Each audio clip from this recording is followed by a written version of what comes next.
오늘 우리 주시는 하나님 말씀은 마태복음 21장 12절에서 17절 말씀입니다.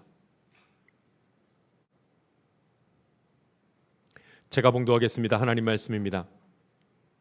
예수께서 성전에 들어가사 성전 안에서 매매하는 모든 사람들을 내쫓으시며 돈 바꾸는 사람들의 상과 비둘기 파는 사람들의 의자를 둘러 엎으시고 그들에게 이르시되 기록된 바 내 집은 기도하는 집이라 일컬음을 받으리라 하였거늘 너희는 강도의 소굴을 만드는도다 하시니라. 맹인과 저는 자들이 성전에서 예수께 나옴에 고쳐주시니 대제사장들과 서기관들이 예수께서 하시는 이상한 일과 또 성전에서 소리질러 호산나 다윗의 자손이요 하는 어린이들을 보고 노하여 예수께 말하되 그들이 하는 말을 듣느냐. 예수께서 이르시되 그렇다. 어린 아기와 젖먹이들의 입에서 나오는 찬미를 온전하게 하셨나이다 함을 너희가 읽어본 일이 없느냐 하시고 그들을 떠나 성 밖으로 베다니에 가서 거기서 유하시니라. 아멘. 교회는 굉장히 중요한 역할들을 합니다. 교회를 통해서 우리가 신앙생활하고 교회를 통해서 평생 하나님을 바라볼 수 있기 때문에 교회는 매우 중요한 역할과 의미를 갖는 것을 봅니다. 교회를 성경에서는 뭐라고 말씀하시는가? 그리스도의 몸이라고 이렇게 말하잖아요. 교회의 머리는 예수 그리스도, 교회는 예수님의 몸이라고까지 말씀을 합니다. 그러니까 우리가 그래서 교회를 통해서 예수님 믿고 교회를 통해서 하나님 만나는 특별한 시간들을 갖게 되는 것입니다. 전부 교회입니다. 교회를 또 다르게 표현하는 말 중에 하나는 교회를 하나님 나라의 모형이라 이렇게 말합니다. 하나님 나라라는 거죠. 모든 인간들은 전부 다 하나님 나라, 천국을 다 소망합니다. 오늘 저와 여러분도 예수 잘 믿고 복되게 살아가다가 천국에 함께 이르게 될 줄 믿습니다. 천국을 다 소망합니다. 그런데 그 천국, 하나님 나라는 교회라는 곳을 통하여서 가시화되었습니다. 그러니까 눈에 보이게 되었습니다. 우리가 예수님도 믿고 하나님을 의지하고 살아가며 천국을 믿지만 그런데 눈에 보이지가 않는 것이 늘 문제 아닙니까? 그런데 하나님께서 이제 눈에 보이게 가시화되도록 한 가지를 탁 허락하시는 그게 교회. 그래 우리가 하나님 믿고 살아가지만 하나님 보지 못하고 죽음 이후에 천국과 지옥이 있는데 죽음 이후에 천국이 있다는 사실을 우리가 알지 못하고 보지를 못하니까 깨닫지를 못하니까 우리가 알지를 못하지 않습니까? 그런데 오직 그걸 알게 하는 것 그나마 우리가 그렇구나 하고 붙들 수 있는 것 전부 교회. 왜냐하면 교회가 하나님 나라를 표현하기 때문에 상징하기 때문에 그렇습니다. 근데 문제가 한 가지 있죠. 교회가 눈에 보이는 하나님 나라 맞는데 여러분 보이는 것은 불완전한 것들입니다. 보이는 것이 완전한 것이라고 생각이 되지만 사실은 보이는 것은 불완전합니다. 우리가 보고 있는 이것이 다가 아닌 경우가 많기 때문에 눈에 보이는 것으로 우리가 완전하다 할 수가 없는 거죠. 사실 완전한 것은 보이지 않는 것으로 그렇게 표현될 때가 훨씬 더 많습니다. 그러니까 하나님 나라가 눈에 보이지 않는 것은 말로 다 설명할 수가 없기 때문에 보는 것으로 다 볼 수가 없기 때문에 그런 것입니다. 그러니까 교회는 천국의 모형이지만 그렇죠? 천국의 모형이지만 교회는 하나님 나라를 보여주는 아주 중요한 모습 중에 하나지만 완전하지는 않다는 거예요. 천국은 천국 자체는 아니라는 거죠. 교회를 어떻게 천국이라고 하냐라고 사람들이 말하기도 하잖아요. 그렇죠. 완전하지 못하니까. 그럼에도 불구하고 교회를 성경에서는 이렇게 표현합니다. 하나님은 교회를 천국의 모형 그렇게 생각하셨습니다. 천국이라고 이곳이 하나님 나라라고 말씀하셨습니다. 교회. 그리고 교회는 이 교회가 완전하지 않다. 눈에 보이는 거 완전할 수가 없다. 인간이 만든 교회는 완전할 수가 없다. 두 가지를 다 말씀하십니다. 첫 번째 사실 때문에 교회가 하나님 나라를 표현하는 것이라 교회가 하나님 나라라 이것을 말씀하신 것 때문에 우리는 이 교회를 천국으로 하나님 나라로 만들기 위해서 힘을 다해야 됩니다. 이거 하나님 명령입니다. 그래서 우리는 교회에서 예수를 믿고 그리고 교회에서 죄사함의 역사가 나타나고 교회에서 하나님을 만나는 것입니다. 할렐루야. 교회에서 복을 누리고 교회에서 평안을 얻고 교회에서 하나님으로부터 오는 위로를 받게 되어져 있습니다. 하나님 그렇게 하신다고 말씀하셨습니다. 물론 교회 밖에는 하나님이 안 계시는가? 하나님 계시죠. 하나님 여전히 계십니다. 교회 밖에서도 하나님이 나를 도우시고 하나님께서 내 길을 인도하시는 건 맞습니다. 분명합니다. 그러나 하나님은 눈에 보이지 않습니다. 그런데 인간은 얼마나 눈에 보이는 것을 통해서 안정을 찾는지 모릅니다. 눈에 보여야, 딱 보여야 그렇구나 하면서 그 눈에 보이는 것을 의지하는지 모릅니다. 그러니까 교회가 필요하지요. 교회를 통하여 믿음의 공동체를 이루고 믿음을 지키는 그 행위들을, 신앙 행위들을 해 나갈 수 있기 때문에 그렇습니다. 교회가 너무너무나 중요합니다. 우리가 교회를 통하여서 하나님의 뜻을 보고 하나님 주시는 평안함을 머리끝부터 발끝까지 누릴 수 있기를 간절히 바랍니다. 교회는 어떠한가? 하나님이 기뻐하시는 교회는 어떠한 교회인가? 오늘 성경에서는 그 말씀을 하고 있습니다. 예수님께서 이제 성전에 들어가시는데 예루살렘에 들어가셔서 예루살렘 성 중에서 이제 성전 안으로 들어가십니다. 예루살렘 성전 안으로 들어가십니다. 거기서 하신 일이 있습니다. 거기서 하신 일들을 보면 예수님이 생각하는 교회, 어떤 교회인가? 하나님이 기뻐하시는 교회, 성전이 어떠해야 되는지를 말씀을 하고 있습니다. 오늘 이 말씀을 통하여서 우리 장마을교회가 하나님 기뻐하시는 교회되어 이곳에서 하나님 나라 이루고 이곳에서 나타나는 하나님의 능력과 평안함을 우리 같이 볼 수 있기를 간절히 바랍니다. 예수님께서 교회 가셔서 하신 일이 무엇인가? 장사하는 사람들 다 엎으셨다는 말씀이 나오죠. 성전에서 매매하는 모든 사람들 다 내쫓으셨다. 돈 바꾸는 사람들의 상과 비둘기 파는 사람들의 의자들을 다 들어 엎으셨다. 이렇게 말씀을 하십니다. 성전에서는 장사하면 안 된다. 이게 첫 번째 말씀이에요. 성전에서는 장사하면 안 된다. 에이, 목사님 누가 교회에서 장사를 합니까? 그런 교회가 어디 있습니까? 잘 해석해 보면 이 뜻이 무슨 뜻인지를 조금 더 알 수가 있습니다. 교회에서 장사했다. 아니 지금 그 장사가 그런 장사, 우리가 말하는 돈 벌려고 하는 개인적인 어떤 유익을 위한 장사, 그런 장사만은 아닙니다. 그들이 왜 성전에서 장사를 했을까? 왜 비둘기를 팔았을까? 여러분, 비둘기는 지금 제사 드릴 때 하는 제물, 그 제물이 비둘기, 그 제물을 파는 것입니다. 집에서부터 가지고 왔었어야 마땅하지만 이제 사람들이 귀찮고 하니까 아예 교회 성전 안에다가 비둘기를 갖다 놓고 판 겁니다. 그래서 제물 드릴 때 그거 가지고 갈 수 있도록 그렇게 만들어 놓았던 것입니다. 어떻게 보면 참 타당하죠. 아이고, 우리가 이거 다른 거 장사하는 거 아닙니다. 이거 예배를 위한 그런 일들을 위해서 장사를 하는 겁니다. 그럴싸합니다. 그러나 하나님, 예수님께서는 그것을 보시자마자 다 뒤집어 엎으셨다는 말씀을 하는 것을 봅니다. 성전은 예배 드리는 곳이어야 됩니다. 할렐루야. 그 외에 어떤 것도 해서는 안 된다는 말씀을 하십니다. 모든 일이 예배 외의 일을 하게 되는 것, 이것이 늘 문제가 된다는 말씀을 합니다. 하나님이 기뻐하시는 교회, 어떤 교회인가? 거룩한 교회, 예배 드리는 교회. 오늘 저와 여러분이 교회 안에서는 늘 예배에 힘쓰고 예배 드리는 것에 집중할 수 있게 되기를 간절히 바랍니다. 근데 여러분, 예배에 집중한다는 말씀이 무슨 말씀인가? 여러분, 이해를 좀 해야 될 필요가 있죠. 예배 드리는 거 집중하는, 그럼 누가 예배 안 드립니까? 여러분, 예배 드리는 거에 집중하는 사람들은 어떤 사람이냐면 예배 드리는 것 때문에 설레는 사람이에요. 설레는. 오늘 예배 드린다. 하나님 음성 듣고 하나님을 만나는 시간을 내가 갖는다. 내가 예배 드리러 왔다. 교회 예배 드려. 교회 사람 만나고 교회 일하고 뭐 이런 거가 아니라, 물론 교회에서는 예배 드리는 게 가장 중심이죠. 다 알지만, 그러나 내 모습을 가만히 들어보면 무엇 때문에 기쁘고 무엇 때문에 웃을 수 있고 무엇 때문에 가슴이 설레냐는 거예요.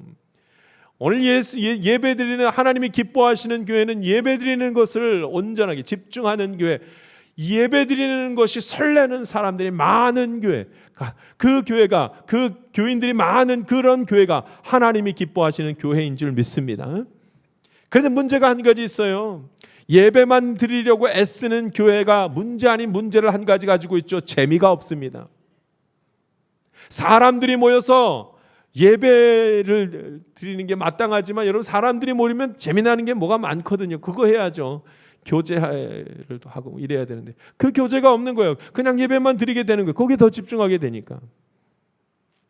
사람이 많이 모이는 곳에는 그 어떤 모임에서도 늘 교제가 있고 서로를 알아가고 뭐 이런 웃을 수 있고 재미나고 이래야 되는데, 그럼 교회에서 교제를 하지 말라는 것이 절대로 아닙니다. 교제해야죠. 그런데 교제를 하다 보면 꼭 뒤바뀝니다. 교제가 예배보다 앞서는 이상한 일들이 벌어지는 것을 말하는 것입니다.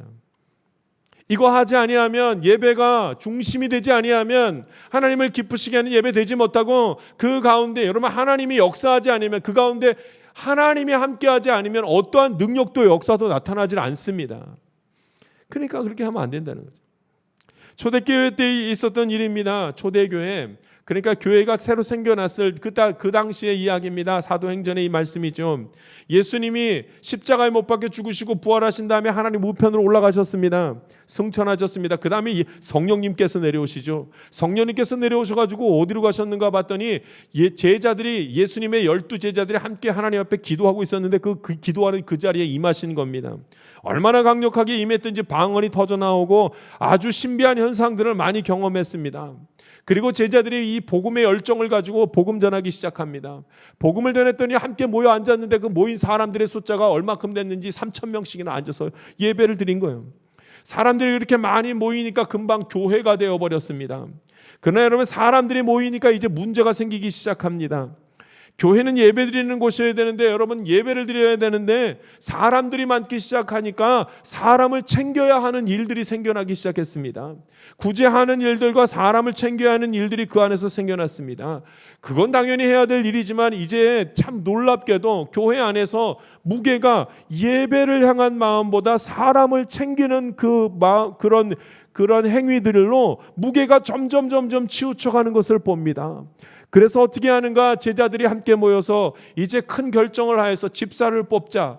그래서 그 당시에 처음으로 집사라는 직분이 생기기 시작하면서 집사님들을 세워서 그들을 통하여서 사람들을 돌보게 하고 사람들 챙기는 거 하게 하고, 나머지 제자들과 온 집무하는 사람들은 예배에 집중하자, 이렇게 한 겁니다. 무엇 때문에 그렇게 나누어졌겠습니까? 무엇이 그걸 그렇게 나누게 했겠습니까? 여러분, 예배에 사람들이 많아지니까 예배에 집중하는 일들이 점점 흔들리게 된 것을 막고자 함이 바로 이 일들입니다. 오늘 하나님이 기뻐하시는 교회가 어떤 교회인지를 알아.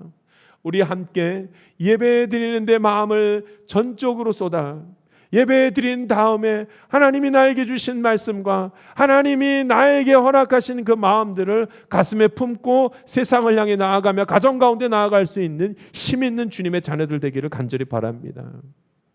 하나님이 기뻐하시는 교회 첫 번째는 예배를 드리는 교회, 하나님 기뻐하십니다.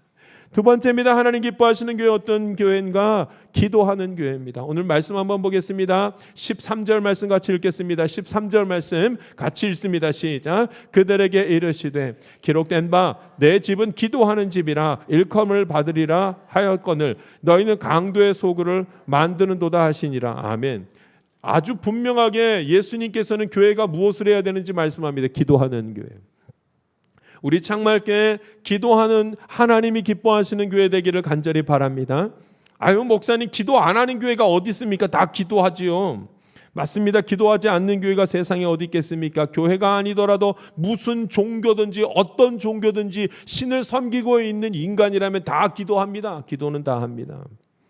그런데 무슨 기도를 하며 누구에게 기도를 하며 어떤 기도를 하는지는 매우 중요한 의미를 갖습니다. 여러분, 기도는요 매 순간 하는 것을 의미합니다. 기도는요 1년에 한 번 하는 것을 기도라고 말하지 않습니다. 기도는요 내가 누구한테 하는지도 모르고 하는 것을 기도라고 말하지를 않습니다. 나의 아버지 하나님께 매번 할 수 있는 것, 계속해서 기도할 수 있는 것, 그게 기도입니다. 교회에서는 그 일이 있어야 됩니다. 교회에서 교인들이 하나님 기뻐하시는 교회라면 교인들이 전부 다 하나님 앞에 계속 기도할 수 있어야 된다, 이 말입니다. 교회는, 기도는 나와 하나님을 연결하는 그런 것입니다. 그러니까 그렇게 간단하게 짧게 딱 기도하고 마치는 그런 것이 될 수가 없습니다.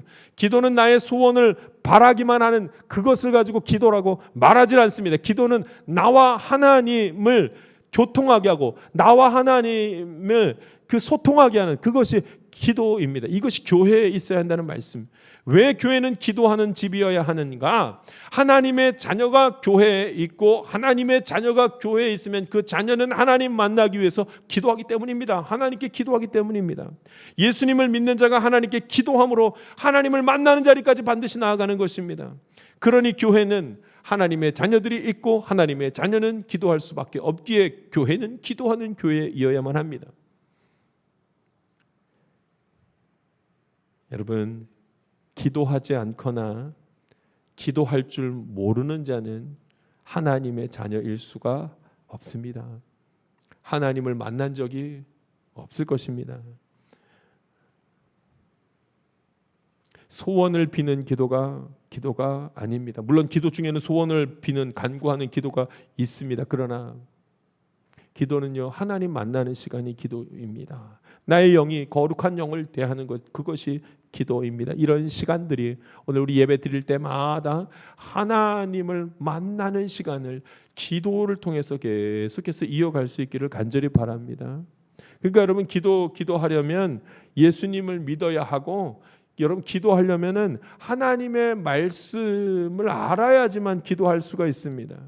그래야지 기도가 터지기 시작합니다. 하나님의 말씀을 알아야 내 영이 깨어나서 하나님을 만나는 그런 시도를 하게 되는 것입니다. 여러분, 1분짜리 기도, 10분짜리 기도, 아니요 여러분, 그거 아닙니다. 그럴 수 없습니다. 진정한 기도는 그럴 수 없습니다. 1분짜리 기도, 10분짜리 기도, 그런 간단한 기도가 아닙니다. 하나님의 말씀이 내 안에 들어오기 시작하면, 말씀이 내 안에 들어오면 말씀이 역사합니다. 말씀이 역사하기 시작하면, 말씀이 내 안에서 막 역사하면, 그럼 내 삶 속에서 말씀 때문에 나타나는 영향들이 있습니다. 그런데 한 가지 문제가 있습니다. 말씀이 내 안에 들어왔는데 말씀 때문에 내 삶에 영향을 미쳐야 되는데 영향을 미치지 못하는 거예요. 그럼 그 다음부터는 갈등을 하게 되고, 갈등한 것 때문에 하나님 앞에, 하나님 그렇게 되기를 원하는데 안 됩니다, 도와주십시오, 이런 기도를 하는 것입니다. 말씀에서는 하나님 나라 이루어라, 내 하나님 나라 이루고 싶습니다, 안 되는 거예요, 내 삶에서. 그러니까 답답해서 기도하는 것입니다. 하나님께서 두려워하지 말라, 내가 너와 함께하리라, 평안하라, 아멘. 근데 평안이 찾아오질 않는 거예요. 내 삶 속에서 평안이 찾아오지 않는 거예요. 여러분, 말씀이 없으면 기도가 안 나옵니다. 그러나 말씀이 내 안에 들어와서 평안하라, 아멘 했는데 평안하지 않는 거예요. 이게 뭐야? 이게 도대체 무엇인가? 그 다음부터는 기도하게 되는 것입니다. 하나님, 어찌된 일입니까? 내가 하나님께서 평안하라고 말씀하시고 내가 하나님을 믿는데 평안하지 못합니다. 어찌하면 좋겠습니까? 하고 기도가 열리기 시작합니다. 할렐루야. 말씀이 없으면 기도가 열리지 않습니다. 하나님의 말씀과 내 삶 사이에서 갈등이 생겨야지만 그것이 기도가 되는 것입니다. 평안해야 되는데 평안하지 못한 곳으로 하나님과 갈등이 되기 시작해야 그 다음에 기도가 되기 시작합니다.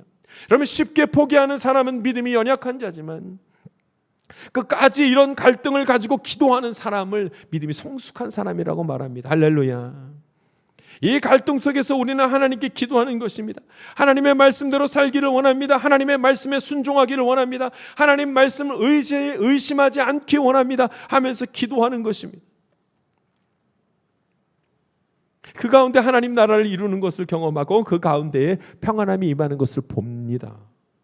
믿음으로 살아가기를 기도하기 시작합니다. 그래서 교회는 기도하는 집입니다. 만약 교인들이 교회에 와서 기도하지 못한다면 참으로 연약한 교인이며 안타까운 교회일 것입니다. 그런데 놀랍게로, 의외로 기도가 없는 교회, 기도하지 않는 교인, 기도할 줄 모르는 교인이 너무도 많습니다. 우리 사랑하는 우리 성도 여러분, 오늘 저와 여러분이 하나님 앞에 기도할 수 있는 힘 있는 사람 되기를 간절히 바랍니다. 우리 장로님 나와서 대표기도 했지만 그 대표기도 한 것을 두고 지금 우리가 기도했다고 말하는 것이 아닙니다. 그걸 함께 올려드리는 중보기도와 같은 것입니다. 함께 올려드리는 것입니다. 그러나 내가 직접 한 말씀에 의지하여 내 영이 하나님께 기도하는 특별하고 온전하고 완전한 기도가 있어야만 하는 것입니다. 그 사람이 하나님의 자녀고 그 사람이 말씀에 의지하여서 기도하기 시작하는 것을 보는 것입니다. 오늘 하나님이 기뻐하시는 교회 두 번째는 기도하는 교회입니다. 세 번째입니다. 하나님이 기뻐하시는 교회는 어떤 교회인가? 치유가 있습니다. 말씀 한번 보겠습니다. 14절 말씀 같이 읽겠습니다. 14절 말씀 읽습니다. 시작. 맹인과 저는 자들이 성전에서 예수께 나오매 고쳐주시니. 아멘. 예수님이 성전에 가셔서 하셨던 일, 매매하는 이들을 다 뒤엎으신 다음에 이곳이 기도하는 곳이라 말씀하시고 맹인과 저는 자들을 다 고치셨더라 이렇게 말씀합니다. 성전에서 있었던 일, 예수님이 머무는 곳, 하나님의 영이 머무는 곳에서 반드시 나타나는 역사, 그 역사는 회복의 역사요, 치유의 역사입니다. 할렐루야. 병이 낫는 역사가 있습니다. 정신적, 육체적, 정서적 치유가 일어나기 시작합니다. 교회에서 이 일이 있어야 됩니다. 이 일이 있는 교회가 하나님이 기뻐하시는 교회입니다. 교회에서는 치유가 일어납니다. 예수님을 믿으면 하나님이 그를 생명의 길로 인도하십니다. 하나님이 인도하신다는 말은 치유가 시작되었다는 말씀과도 같습니다. 실제적으로 기도하는 가운데 병이 나은 이들이 많이 있습니다. 실제적으로 기도하는 가운데, 예배드리는 가운데 내 삶의 문제가 묶였던 것들이 풀어지는 것을 보는 일들이 굉장히 많이 있습니다. 하나님이 하신 일들입니다. 우리 교회에도 많이 있습니다. 특별히 우리 교회에도 특별 새벽기도 하는 가운데 하나님이 함께 하신다는 증거를 본 가정들이 굉장히 많이 있습니다. 우리 교인들 가운데 각자가 다 알고 있습니다. 다 자기가 알고 있습니다. 하나님의 말씀을 믿고 기도하는 가운데 얼마나 많은 일들이 나에게 벌어지고 하나님은 얼마나 많은 것들을 풀어주셨는지를 알고 있습니다. 집안의 문제가 해결되고 병든 자들이 나음을 입고 지친 자들이 회복되는 역사들을 계속 봅니다. 여러분, 이 일들은 거룩함 때문에 나타나는 것입니다. 특별히 이것이 특별 새벽기도 가운데 나타나는 것은 그 가운데 거룩함이 드러나기 시작하고, 거룩함이 드러난 그 자리에 거룩함에는 능력이 나타나서 반드시 하나님께서 보여주시고 알게 하시는 아주 귀하고 독특한 일들이 있는 것입니다. 오늘 저와 여러분도 하나님 앞에 온전히 섬으로 하나님 기뻐하시는 교회의 성령의 인도하심 따라 하나님의 임재를 통하여서 나음이 있고 회복이 있는 것 함께 다 경험할 수 있기를 간절히 바랍니다. 어떤 이들은 이런 일들을 보면서 하나님이 하시는 일이라 믿고 감사하며 주께 영광을 돌리지만, 어떤 이들은 이런 일들을 보면서 우연히 그런 일들이 특별 새벽기도와 겹쳤다라고도 말하기도 합니다. 여러분, 우리는 알 수 있습니다. 교회 안에서 예배를 통하여 거룩한 영이 역사하면서 가정이 회복되는 것을 우리는 너무나 다 많이 경험하고 알 수가 있습니다. 여러분, 이 귀한 일들이 없다면, 내가 기도했는데 하나님이 들으시고 역사하셨다는 이 놀라운 일들이 없다면 우리는 너무 연약하여서 하나님을 끝까지, 평생 끝까지 믿고 의지할 수가 없습니다. 그러므로 하나님께서는 이게 우리 함께 예배드린 이곳에 치유와 회복의 역사를 계속 허락하시는 것입니다. 늘 우리 주님 바라봄으로 치유와 회복의 역사가 이 자리에 있는 것을 믿고 교회에서 하나님 만나는 복된 일이 있기를 간절히 바랍니다. 네 번째입니다. 하나님이 기뻐하시는 교회는 어떤 교회인가? 성전에서 하나님을 높이는 교회가 하나님이 기뻐하시는 교회입니다. 하나님께 영광 돌리는 것입니다. 예수를 그리스도로 찬미하는 것, 예수님 찬미하는 교회, 그 하나님 기뻐하시는 교회입니다. 교회에서는 하나님을 찬양해야 됩니다. 예수님을 찬양해야 됩니다. 그런데 의외로 교회에서는 하나님을 찬양하고 하나님을 경배하는 일들보다 사람이 경배를 받고 사람이 칭찬을 받고 사람이 영광을 받는 경우가 훨씬 더 많습니다. 사람이 찬양을 받으면 안 됩니다. 여러분, 목사가 찬양을 받아서는 안 됩니다. 그냥 높임을 받아서는 안 됩니다. 사람이 거룩한 자리에 서서는 안 됩니다. 이거 하나님 기뻐하시는 일이 아닙니다. 여러분, 이거 사단이 좋아하는 일입니다. 사람이 영광을 받고 사람이 축하를 받기 시작하고 사람이 그저 높아지기 시작하면 그 다음부터는 교만해져서 하나님 없다 하기가 너무나 쉽습니다. 하나님 없이 지내려고 합니다. 이 세상적인 방법입니다. 그러나 사람들은 사람들로부터 칭찬받기를 얼마나 좋아하는지요. 그래서 사단은 늘 이것을 이용합니다. 계속 이용합니다. 영광받게 하기 위해서 권세를 부리도록 그렇게 합니다. 예수님께서 40일 동안 금식하실 때도 똑같은 일들이 벌어졌습니다. 40일 금식하셨다는 소리는 육체가 연약해질 대로 연약해졌다는 것을 의미합니다. 그때 사단이 나타나서 3번 시험을 합니다.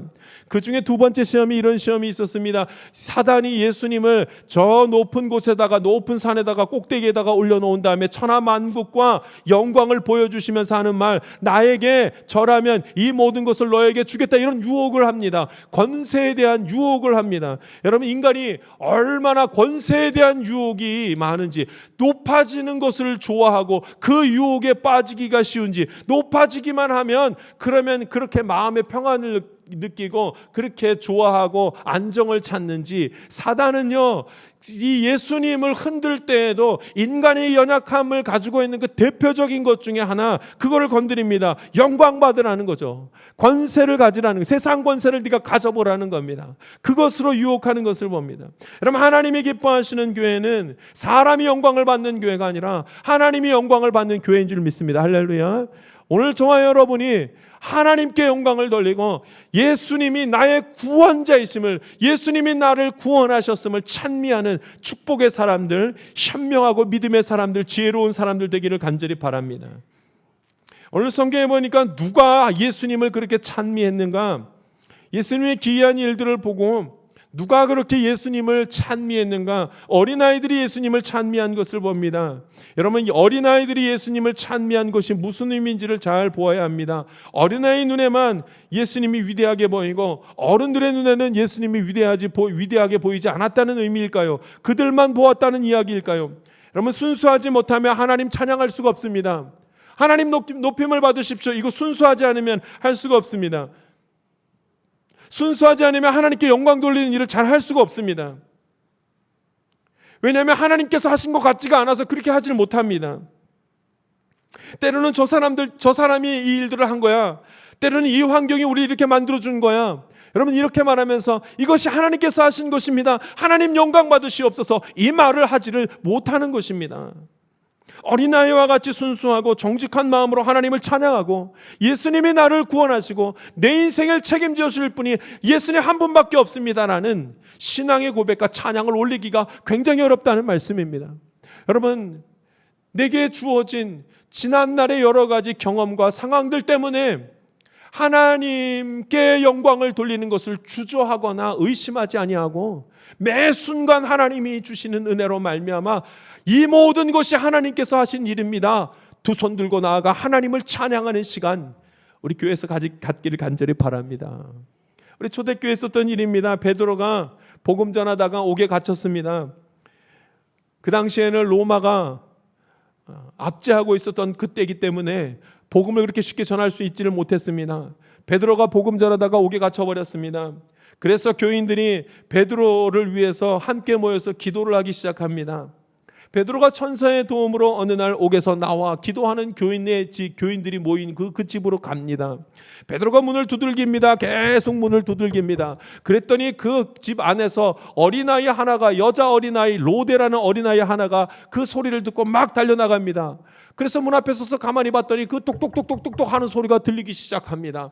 그런데 이 아이가 너무나 놀라가지고 방 안으로 기도하는 사람들에게 가서 지금 밖에 베드로가 왔다고 그렇게 얘기를 합니다. 그랬더니 기도하는 사람들이 기도하다가 말고 이 어린아이 로데의 소리를 듣고 하는 말이, 네가 미쳤냐? 지금 베드로는 옥에 갇혀 있다. 너가 지금 미쳤냐? 왜 그런 소리를 하냐? 하면서 다시 그들은 같이 기도하기 시작합니다. 베드로가 밖에서 문을 다시 두들깁니다. 계속 문을 두드립니다. 소리를 지릅니다. 나중에서야 기도하는 사람들이 전부 다 나와서 문을 열고 베드로를 맞이하는 것을 봅니다. 어떻게 이런 일이 있을 수가 있습니까? 어린아이는 그 소리 하나만 듣고서도 베드로가 왔다고 그렇게 말하는데, 기도하던 사람, 베드로가 옥에서 나오기를 기도하던 사람들은 오히려 너무나 많은 경험을 가지고 있어서 설마 나왔으랴, 나오기를 기도했음에도 불구하고 설마 지금 여기에 왔으랴 하면서 그에게 바로 나아가지 못하는 것을 봅니다.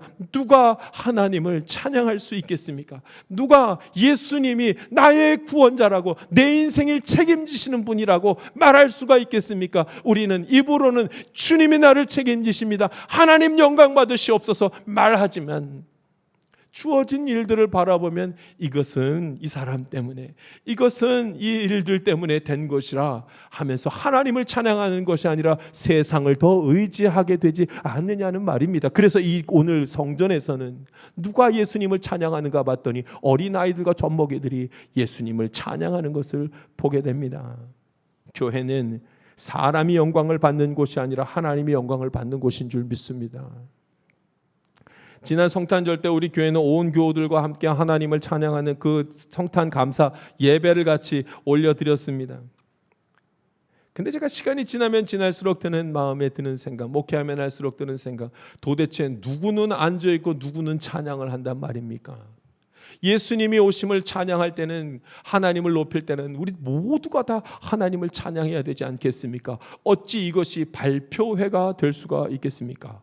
어린아이로부터 시작해서 어른에 이르기까지 모두 다 하나님을 찬양한 것이 마땅하지 않겠습니까? 그래서 우리 교회에서는 함께 하나님을 찬양하면서 우리 나이 많이 드신 권사님들과 제1요전도에도 함께 하나님을 찬양했습니다. 할렐루야.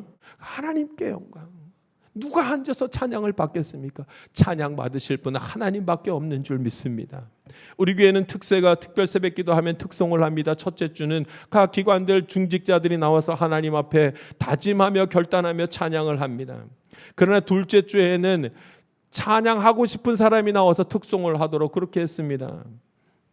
참 어려운 방법입니다. 안 하면 어떡할까? 다 하기 싫다 그러면 어떡할까? 그럼 이 시간을 어떻게 지나가면 좋을까? 저에게는 생각이 많습니다. 걱정이 많습니다. 그런데 여러분, 찬양을 누가 해야 되겠습니까? 특별한, 그냥 찬양도 아니고 특송을 할 때, 특별하게 하나님을 찬양할 때는 누가 해야 되겠습니까? 정말 귀한 찬양은 노래를 잘하는 찬양이 아니라 하나님에게 찬양을 하고 싶은 마음이 있는 사람의 찬양이 가장 귀한 찬양이 되는 줄 믿습니다. 이 세상에 참 많은 교회가 있습니다. 그러나 얼마나 많은 교회가 하나님이 기뻐하시는 교회가 되는지 모르겠습니다. 마지막 때에 하나님 심판에 이를 때에 우리 창말교회가 하나님이 기뻐하시는 교회 되기를 간절히 바랍니다.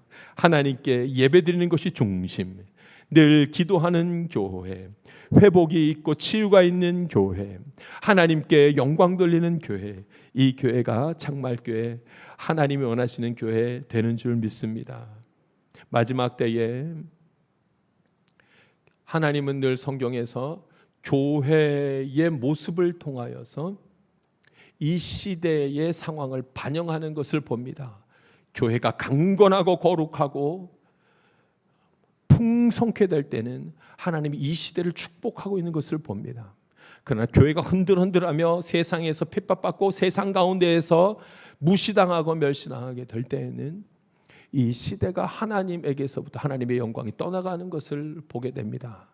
오늘 우리 교회가 하나님 기뻐하시는 교회되어 시대를 회복하고 하나님이 이 시대 가운데 하나님의 영광이, 은혜가 떠나가지 않게 되기를 주님의 이름으로 부탁드립니다. 함께 같이 기도하겠습니다. 살아계신 하나님 아버지, 오늘도 주님의 말씀 함께 나누게 하심에 감사를 올려드립니다. 교회에서 기도하며 교회에서 평안을 얻고 교회에서 하나님의 능력을 보며 교회에서 예배드리며 주 앞에 영광 돌리는 하나님의 자녀들 다 될 수 있도록 주님께서 인도하여 주시옵소서. 거룩한 시간, 복된 시간 주심에 감사드리옵고 예수님의 이름으로 기도하옵나이다. 아멘. 세상 가운데로 나아가는 성도 여러분, 그 어느 누구도 자신의 의도와 힘으로 이 자리까지 온 사람이 없습니다. 그것은 하나님의 인도하심일 뿐입니다. 자신의 인생을 돌아보면 하나님의 인도하심은 그 어느 누구도 반박할 수 없는 진리임을 알 수 있습니다. 자, 그럼에도 불구하고 나의 미래를 나의 의지로 살아가려고 하는 것은 너무도 미련한 것입니다. 이 또한 하나님의 주관하심입니다. 다만 하나님의 말씀에 순종하는 자는 생명과 평안의 길로, 불순종하며 의심하는 자는 저주와 사망의 길로 갈 뿐입니다. 이 귀한 믿음의 공동체 안에서 하나님을 찬양하며 거룩함의 능력을 경험하며 살아가기를 주님의 이름으로 부탁드립니다. 지금은 우리 구주 예수 그리스도의 은혜와 하나님의 놀라우신 사랑과 성령님의 감동과 마교통 충만하신 은총이 오직 하나님 경배하며 하나님 찬양하며 살아가기를 원하는 주의 귀한 자녀들 가운데 지금부터 영원토록 함께하기를 간절히 축원하옵나이다. 아멘.